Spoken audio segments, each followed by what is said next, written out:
Saudi Arabia and Iran are cooling tensions in the region, and that's a good thing for everybody. They are two very powerful economies and militaries that have a great sphere of influence in the region, so we have to listen up. Saudi Arabia is the louder voice leading the way of the other Arab nations to say that they want neutrality with Iran. Iran wants assurances that Saudi Arabian territory won't be used as a launching ground for any Israeli retaliation. They also have China to thank for this. Last year, China brokered a deal in which Saudi Arabia and Iran allowed their embassies to be set up in each other's capitals after they were shut down in 2015. And of course, the BRICS lovers and the fearmongers are saying, wow, Iran and China are turning Saudi Arabia against the United States. No.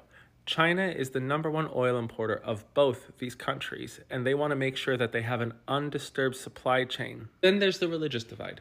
Iran is the seat of Shia Islamic power, and Saudi Arabia is the seat of Sunni. Except both countries think that they are the true seat of Islamic power. Quoting from the same article, the choreographed message about them smiling and talking to each other shows, perhaps we aren't friends, but we don't need to be enemies. In 2019, an Iranian drone got through Saudi Arabia's defenses and actually damaged one of their oil facilities. This allows Saudi Arabia to have something called plausible deniability of any involvement towards retaliation against Iran or any of their proxies, because they don't want to suffer another maximum pressure failure like in 2019 when that drone hit them. And the Houthis have reduced their attacks significantly against Saudi Arabian interests over the past 6 months. Iran wants the Saudis to use their influence to pressure Washington to get Israel to agree to a ceasefire. And while all that's going on, the US has been bombing the crap out of the Houthis with B-2 bombers, which is something they've never done before. They didn't just bomb surface munition stores, they started getting underground bunkers. They conducted 15 strikes and hit 5 sites near the capital already. And now the region is concerned that Israel is going to retaliate against Iran by just attacking more Houthis instead of the Iranian mainland. Looks like things are going to get even worse for the Houthis because the Navy is able to arm and reload itself while still at sea. No other navy on this planet has been able to accomplish this, and the US just managed it. Earlier this year, there was a huge concern about the US naval presence in the Red Sea